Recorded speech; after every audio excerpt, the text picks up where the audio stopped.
ఆనాడు ఈ రేవంత్ రెడ్డి ఒక్కడు మాట్లాడితే ఒట్టు, వీళ్ళు మాట్లాడితే ఒట్టు. మేము ఆ రోజు పోరాటాలు చేసినాం. ఆనాడు మా మీద కేసు పెడితే ఢిల్లీ పోలీస్ స్టేషన్లో రాజేందర్ గారి మీద, కేటీఆర్ గారి మీద, వినోదన్న మీద, నా మీద ఢిల్లీ పోలీస్ స్టేషన్లో కేసు అయితే సంవత్సరాల తరబడి తిరిగినాం ఢిల్లీకి మేము కేసులకు, పేషీలకు. ఇది పోరాటం. ఆ యాదిరెడ్డి లాంటి వ్యక్తి పాపం ఆ శవాన్ని తెచ్చి మహేశ్వరం మండలం వారి స్వగ్రామానికి తీసుకుపోయి పాడెలు మోసి మేము ఆ రోజు వారి అంత్యక్రియల్లో పాల్గొన్నటువంటి చరిత్ర. ఎన్ని త్యాగాలు, ఎన్ని పోరాటాలు. అసలు కేసీఆర్ గారు అంటేనే త్యాగం కదా. బహుశా ఈ దేశంలో ఒక కాజ్ కోసం, ఒక సమస్య కోసం ఇన్ని పదవులకు త్యాగాలు చేసిన నాయకుడు ఎవరు ఉన్నారంటే అది ఒక్కడే కేసీఆర్. ఎమ్మెల్యేకు, డిప్యూటీ స్పీకర్కు, 2 సార్లు ఎంపీకి, కేంద్ర మంత్రికి 5 పదవులను 5 సార్లు త్యాగం చేసిన నాయకుడు. సర్పంచ్కి చేయమంటేనే 10 సార్లు ఆలోచించే కాలం ఇది. వార్డు మెంబర్కు రాజీనామా చేసినట్టు నేను 5 ఏళ్ళకి గెలిచిన నేను ఎట్లా చేస్తా అంటారు. అటువంటిది డిప్యూటీ స్పీకర్కు, ఎమ్మెల్యేకు, 2 సార్లు ఎంపీకి, కేంద్ర మంత్రికి గడ్డిపోచల్లాగా పదవుల త్యాగం చేయడమే కాదు, ప్రాణత్యాగానికి సిద్ధపడ్డ నాయకుడు కదా. నిమ్స్ ఆసుపత్రిలో ఆయన ఉన్నప్పుడు ఓ రోజు నేను పోయి, డాక్టర్లు వచ్చి నా క్లాస్ వీకుడు, మేమందరం అడుంటే మీ ఇష్టం పోయి, ఆయన సోడియం లెవెల్స్ తగ్గుతుంది, క్యాల్ పోతుంది, ఆయన కిడ్నీలు ఫెయిల్ అయిపోతాయి, తర్వాత ఏం చేసినా మనిషి చేయికి రాడు, మనిషి మర్చిపోతున్నాడు, గుర్తుపడతలేడు, కిడ్నీలు ఫెయిల్ అయిపోతాయని డాక్టర్లు వచ్చి రూమ్లో మా క్లాస్ వీక్తుండ్రు.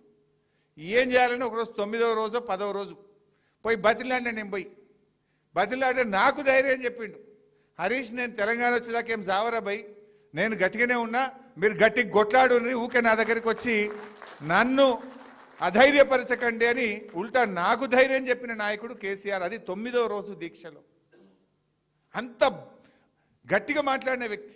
నిమ్స్ డాక్టర్లు పోయి 10వ రోజు సార్ మీ పరిస్థితి చేయి, అప్పుడు ఆ రోజు ఎగురుతున్నాడు బాడీ, బెడ్ మీద నుంచి దాదాపు 1.5 ఫీట్ ఎగురుతుంది. ఇట్లా దొరకబట్టి 2 కాళ్ళు దొరకబట్టి 2 చేతులు దొరకబట్టి ఓ నడుము దొరకబడితే తప్ప బాడీ ఆగుతలేదు, అది ఇట్లా ఎగురుతుంది మంచం మీద. 11వ రోజు పొద్దున డాక్టర్లు వచ్చి మీరు విరమించకపోతే ఏ క్షణంలో అయినా మీకు ఏమైనా జరగవచ్చు అని నిమ్స్ డాక్టర్ మేమందరం, జయశంకర్ సార్ ఉన్నాడు, విద్యాసాగర్ రావు సార్ ఉన్నాడు, మేమందరం అక్కడ ఉన్నాం, ఏమన్నా జరగవచ్చు అని డాక్టర్లు చెప్తుంటే కేసీఆర్ గారు ఒక మాట అన్నారు, ఏదన్నా కానీ నేను మాత్రం విరమించాను, అయితే జైత్రయాత్ర లేదంటే నా శవయాత్ర అని చెప్పిండు. నా శవం మీద తెలంగాణ జెండా కప్పండి తప్ప నేను విరమించే ప్రశ్నే లేదు అని ఆయన మాట్లాడుతుంటే నా కళ్ళల్లో నీళ్లు రాలినాయి ఆ రోజు. అది కేసీఆర్ పోరాటం. ఎవడో మూర్ఖుడు ఏదో మాట్లాడుతున్నాడు కళ్ళ ముందు, ఆ రోజు మా అందరి ముందు ఇంకేమో అయిపోతుంది, ఎప్పుడైనా ఏమైనా జరగచ్చు అన్నంత టెన్షన్లో ఉన్నటువంటి రోజు. నా శవం మీద తెలంగాణ జెండా కప్పండి అని మాట్లాడినటువంటి నాయకుడు కేసీఆర్. అది త్యాగం. పదవులే కాదు, ప్రాణత్యాగానికి కూడా చివరి అంచుల దాకా పోయి వచ్చినటువంటి నాయకుడు. ఇలా కొంతమంది ఆయన అనారోగ్యంగా ఉండడానికి కొంతమంది ఏదో వికృత ఆనందం పొందుతుంటారు. వాస్తవానికి ఆయన ఉద్యమంలో కావచ్చు, ఆమరణ దీక్ష వల్ల కావచ్చు, ఒక 10 ఏళ్ల ఆయుష్ తగ్గించింది. ఆయన ఎప్పుడు కూడా ఆరోగ్యాన్ని లెక్క చేయకుండా రాత్రింబవళ్ళు ఉద్యమంలో కష్టపడ్డాడు. 11 రోజుల దీక్ష వల్ల ఆరోగ్యం కొంత ఎఫెక్ట్ అయింది. కానీ దేవుడి దయ వల్ల, తెలంగాణ ప్రజల ఆశీస్సుల వల్ల ఇవాళ చాలా ఆరోగ్యంగా ఉన్నారు. ఎప్పుడు రావాలో మళ్ళీ అప్పుడు వస్తాడు, తెలంగాణ ప్రజల పక్షాన నిలబడతాడు, మళ్ళీ మన రాష్ట్రానికి ఖచ్చితంగా కేసీఆర్ గారే ముఖ్యమంత్రి అవుతారు.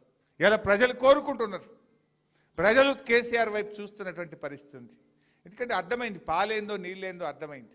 మార్పు అంటే ఏం మార్పు వచ్చిందో ఇవాళ ప్రజలు, తెలంగాణ ప్రజలు గమనిస్తున్నటువంటి పరిస్థితి ఉన్నది.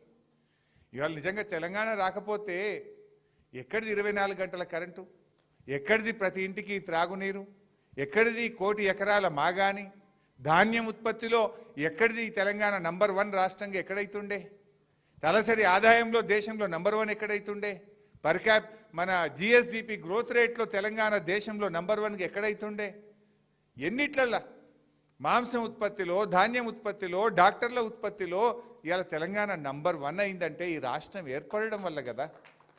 ఎవడో ఏదో మాట్లాడవచ్చు, ఈ రాష్ట్రం ఉన్నంతకాలం కేసీఆర్ గారి పేరు, ఈ రాష్ట్రం ఉన్నంతకాలం చరిత్ర పుటల్లో సువర్ణాక్షరాలతో నిలబడి ఉంటుంది. ఎవరు చెరిపోయలేరు, అది ప్రజల హృదయాల్లో ఉంది. ఈ రాష్ట్రం ఏర్పడ్డదంటేనే కేసీఆర్ త్యాగాలతో పోరాటాలతో అమరుల త్యాగాలతో ఏర్పడ్డటువంటి రాష్ట్రం. సరే, ఇది జరుగుతూ ఉంటుంది. కానీ మనం రీడెడికేట్ కావాలి.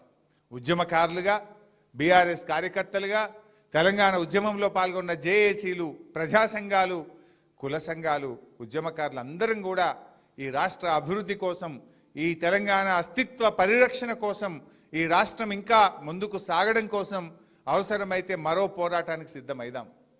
ఇవాళ రేవంత్ ప్రభుత్వం, ఇవాళ రేవంత్ 5 ఏళ్ళు ఉండొచ్చు, పోవచ్చు.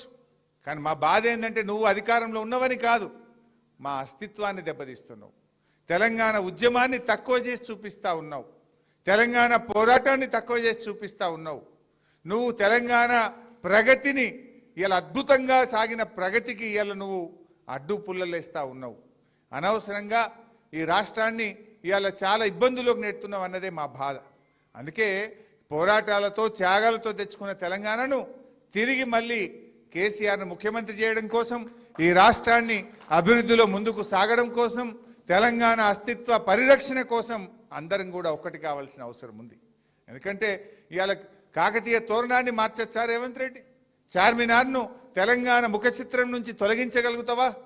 తెలంగాణలో బతుకమ్మను, తెలంగాణ ప్రజల జీవితంలో భాగమైన బతుకమ్మను నువ్వు తొలగించవచ్చా? ఇవన్నీ తెలంగాణ అస్తిత్వాన్ని దెబ్బతీసేటువంటి చర్యలు. ఈ చర్యలను నుంచి మనం ఈ రాష్ట్రాన్ని కాపాడుకోవాలి అంటే అందరం కూడా ఏకం కావాల్సినటువంటి అవసరం ఉంది. ఎట్లయితే ఆనాడు పోరాటంలో కులాలకు, మతాలకు అతీతంగా, వయసుతో నిమిత్తం లేకుండా, ఉద్యోగాలను లెక్క చేయకుండా ఉద్యోగులు అందరూ కూడా పోరాటం చేసిండ్రు. తెలంగాణ తెచ్చుకున్నాం. మార్పని ప్రజలను ఏమార్చిండ్రు. కానీ ఇలా అందరూ బాధపడుతున్నారు. ఉద్యోగులు బాధపడుతున్నారు, రిటైర్డ్ ఉద్యోగులు బాధపడుతున్నారు, మహిళలకు మోసం జరిగింది, రైతులకు మోసం జరిగింది, విద్యార్థులకు మోసం జరిగింది, నిరుద్యోగులకు మోసం జరిగింది. అన్ని వర్గాలను 42% రిజర్వేషన్ అండి, బీసీలను మోసం చేసిండు. అందరినీ